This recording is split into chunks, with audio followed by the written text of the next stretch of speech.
El año era 2024, y en la grandiosa mansión Villa Real, la vida de don Armando, un magnate septuagenario, se desenvolvía en un ciclo de poder, control y una profunda, casi sofocante, obsesión por su esposa, doña Beatriz.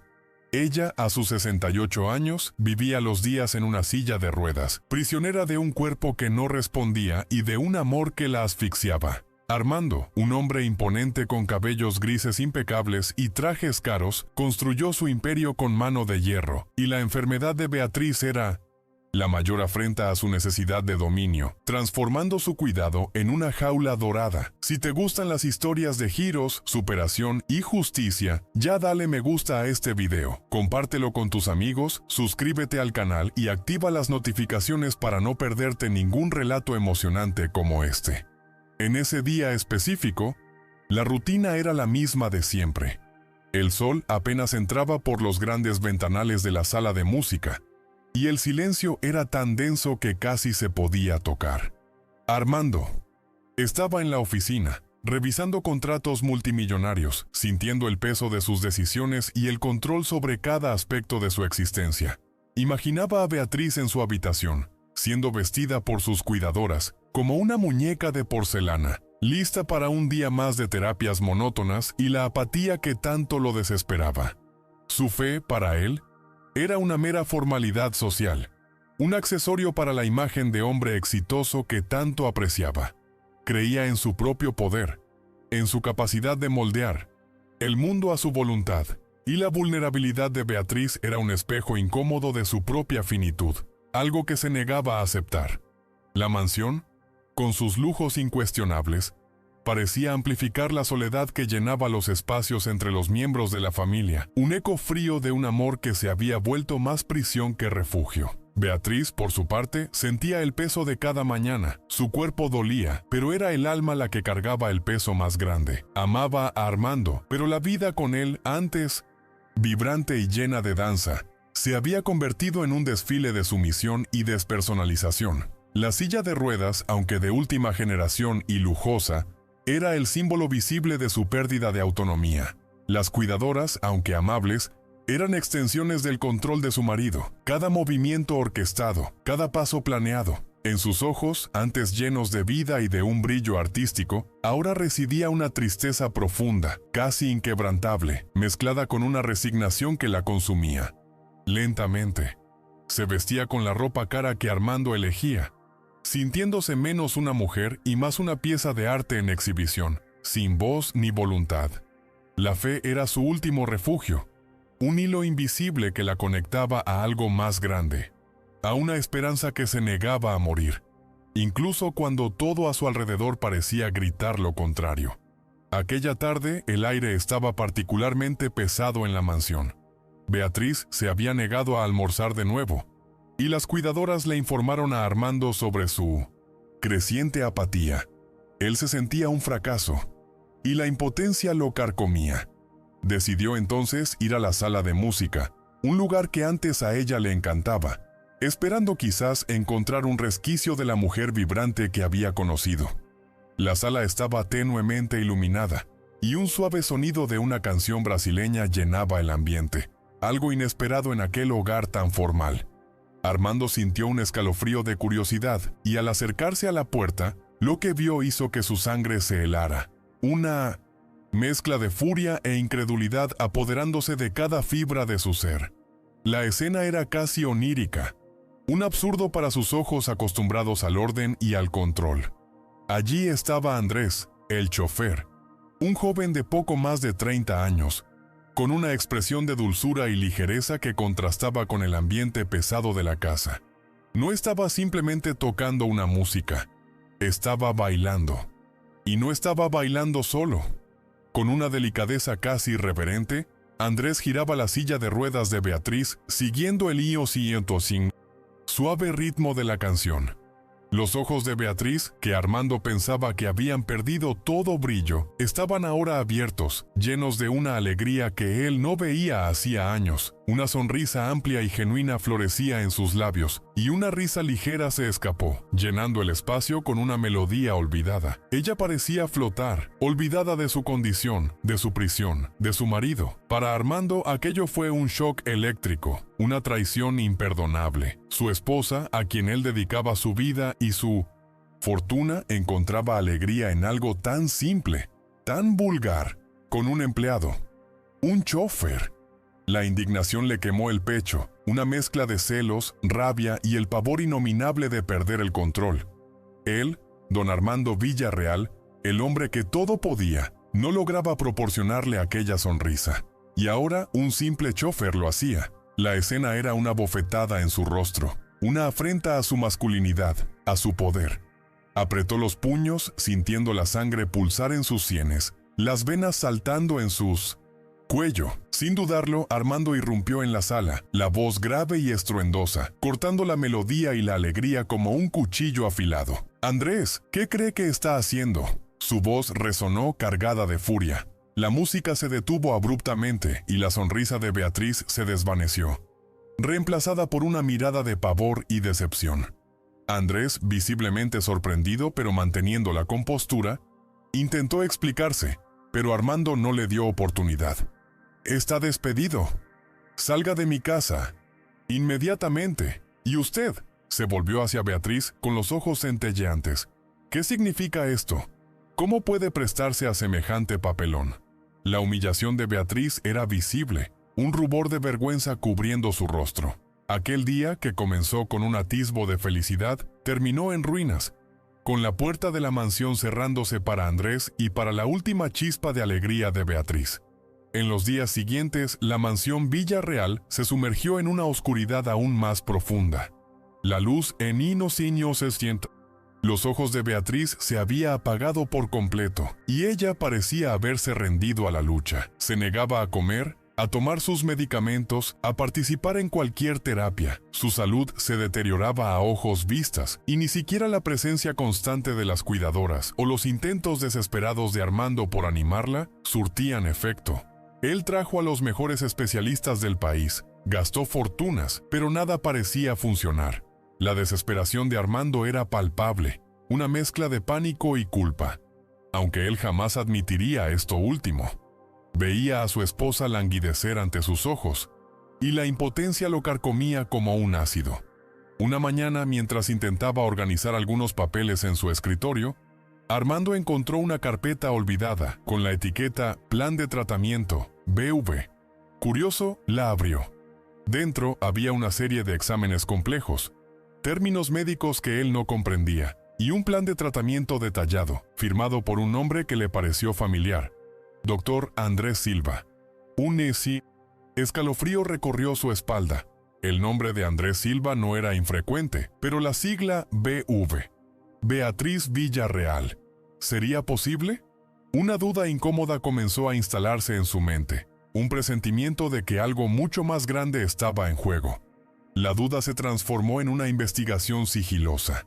Armando usó sus contactos para averiguar más sobre ese Dr. Andrés Silva. Para su sorpresa y creciente consternación, los informes comenzaron a llegar, y cada uno de ellos pintaba un cuadro que él jamás podría haber imaginado. Andrés Silva no era solo un chofer, era un médico, y no cualquier médico. Era un brillante neurólogo pediátrico, reconocido por su investigación innovadora y por una tragedia personal que lo había alejado de la medicina por un tiempo. Una foto antigua, casi descolorida, apareció entre los documentos. Andrés, joven, sonriente, junto a su propia esposa, Beatriz, en una conferencia médica en París, años antes del accidente de ella.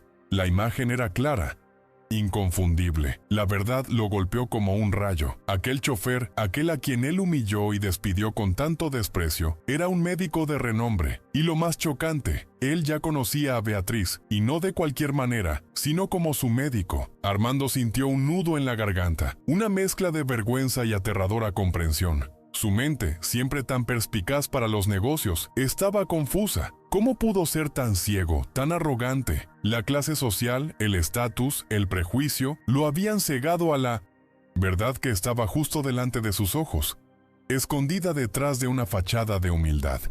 Había despedido la única esperanza de su esposa por pura prepotencia, por creer que sabía de todo y de todos. La revelación era un veneno lento, corroyendo cada pilar de su autoconfianza. Con el corazón palpitante y la mente en ebullición, Armando marcó el número de Andrés. La conversación fue tensa, cada palabra pesando toneladas. Armando confrontó a Andrés con los descubrimientos y Andrés, con voz tranquila pero firme, reveló la promesa. Años antes del accidente, Beatriz, temiendo desarrollar una condición neurológica hereditaria, había buscado a Andrés en secreto. Le había pedido que, si lo peor sucedía y ella quedaba incapacitada, él la ayudara, independientemente de su situación. Una promesa de vida hecha por una mujer que sabía que su marido, con todo su amor, no la dejaría ir, no la dejaría ser libre. La humillación era inmensa, insoportable. Armando se dio cuenta de que su esposa, la mujer a la que creía conocer tan bien, había planeado su propia salvación a sus espaldas, con una sabiduría y una valentía que él jamás podría haber imaginado. No fue solo prejuicio, fue una traición que venía del amor, de la profunda comprensión que Beatriz tenía de su naturaleza controladora. Había sido engañado no por malicia, sino por una desesperada necesidad de autonomía de su esposa. El dolor de su orgullo herido se mezclaba con una punzada de admiración renuente. Él no era solo él, hombre que había despedido a un médico brillante por celos. Era el hombre al que su esposa temía tanto que necesitó un plan de escape para su propia vida. Armando se sintió como un castillo de naipes desmoronándose. La grandiosidad que había construido a lo largo de toda una vida parecía ahora frágil, irreal. Aquel momento, el descubrimiento de la verdad y la humillación pública de su propio ego, fue el punto de inflexión. El magnate, el hombre inquebrantable, estaba de rodillas, no físicamente, sino en espíritu. La imagen de Beatriz bailando con Andrés, llena de una alegría genuina, que él no veía hacía tanto tiempo, martilleaba en su mente. Él le había robado esa alegría, no por maldad, sino por una ciega necesidad de poseer, de dictar. La culpa, un sentimiento casi desconocido para él, comenzó a infiltrarse en cada célula de su cuerpo. La mansión parecía más pequeña, las paredes más pesadas, la soledad aún más profunda. Él vio a Beatriz hundirse, día tras día, y la desesperación se instaló en su corazón. Todos sus intentos de ayudarla, de traerla de vuelta, fallaban miserablemente. Ella había perdido las ganas de vivir, y Armando sabía en su fuero interno que la clave para la recuperación de su esposa estaba en manos del hombre que él había deshumanizado, el hombre que él había tratado como a nada. El orgullo, esa enfermedad del alma que él llevaba como un escudo, necesitaba ser quebrado, necesitaba inclinarse, pedir perdón, y no había garantía de que fuera aceptado. Era un salto en la oscuridad, una humillación voluntaria, pero la vida de Beatriz valía más que su orgullo. El trayecto hasta el apartamento de Andrés fue el más largo de la vida de Armando. Cada kilómetro era un martirio, una batalla contra su propio ego. El chofer, ahora un empleado nuevo y silencioso, apenas se atrevía a respirar. Armando observaba la ciudad pasar por las ventanas del auto de lujo, sintiéndose un intruso en aquel mundo que no era el suyo. Llegó al modesto edificio donde vivía. Andrés, un contraste flagrante con la opulencia de su propia mansión. Respiró hondo, sintiendo el peso de aquel momento, el más difícil de su vida. Tocó el timbre y Andrés abrió la puerta. La sorpresa en sus ojos un espejo de la humillación de Armando. El silencio que siguió fue ensordecedor, cargado de tensión y de un pasado que necesitaba ser confrontado. Andrés, la voz de Armando salió ronca, casi irreconocible. Él, don Armando Villarreal, el hombre que nunca pedía nada, que nunca se disculpaba, estaba allí ante un hombre que él consideraba inferior, pidiendo una oportunidad. Yo vine aquí para pedir perdón. Las palabras se ahogaron en su garganta, un nudo apretado. Andrés lo invitó a entrar, aún sin decir una palabra, la expresión seria, casi distante. Armando se sentó en un sillón simple, sintiéndose extraño, fuera de lugar. Comenzó a hablar, su voz adquiriendo un tono de confesión. revelando su ignorancia, su prejuicio, su arrogancia. Contó sobre la tristeza de Minos y Intiatim, Beatriz, sobre la mansión que se había convertido en una tumba para la alegría. Andrés escuchaba con la misma compostura de siempre, pero sus ojos mostraban una punzada de dolor, quizás de compasión. Cuando Armando estaba en medio de su dolorosa confesión, el teléfono sonó. Era la mansión. La voz de la cuidadora al otro lado de la línea estaba histérica, casi ininteligible. «Don Armando, la señora Beatriz está muy mal. No está respondiendo, parece que se rindió por completo». El corazón de Armando se heló. Un pánico abrumador se apoderó de él. Miró a Andrés, una súplica silenciosa en sus ojos, una súplica muda de ayuda. La urgencia de la situación era palpable y Andrés, sin dudarlo, se levantó. El tiempo se había agotado. Andrés y Armando llegaron a la mansión en un tiempo récord. Los neumáticos del coche de lujo chillando en la entrada de la propiedad. La escena que los esperaba era desgarradora. Beatriz estaba en su cama, pálida, con los ojos fijos en el techo, casi catatónica. Se había rendido a la lucha, su frágil cuerpo cediendo a la desesperanza. La presencia de Andrés en la puerta de la habitación trajo una pequeña chispa de vuelta a sus ojos, un atisbo de reconocimiento, una sombra de esperanza. Armando sintió un nudo en el pecho, un dolor punzante que lo hizo tambalearse. Era aterrador ver a la mujer que amaba en ese estado. Se acercó a la cama, arrodillándose junto a Beatriz, ignorando la presencia de Andrés y de las cuidadoras. Su voz, antes tan autoritaria, ahora era solo un susurro, ahogada por la emoción. «Beatriz, mi amor», comenzó, las lágrimas rodando libremente por su rostro envejecido. «Lo siento mucho haber intentado controlar tu alma, por no darte la libertad que te mereces. Fui ciego, mi amor, ciego por mi orgullo. Te amo tanto. Por favor, perdóname». Era la primera vez en su vida que don Armando Villarreal se quebraba por completo ante su esposa y ante el hombre que había humillado. Beatriz, con gran dificultad, volvió la cabeza y sus ojos encontraron los de Armando. Una lágrima rodó por el rabillo de su ojo, pero era una lágrima diferente, quizás de comprensión, quizás de perdón. Armando entonces se volvió hacia Andrés, quien observaba la escena en silencio. «Andrés», dijo con la voz ahogada, «te pido que te quedes, no como empleado, sino como el médico que mi esposa eligió, el único que puede traerla de vuelta. Confío en ella, confío en ti». Fue el mayor acto de humildad de su vida, el sí. Reconocimiento de que el amor verdadero no es posesión, sino libertad.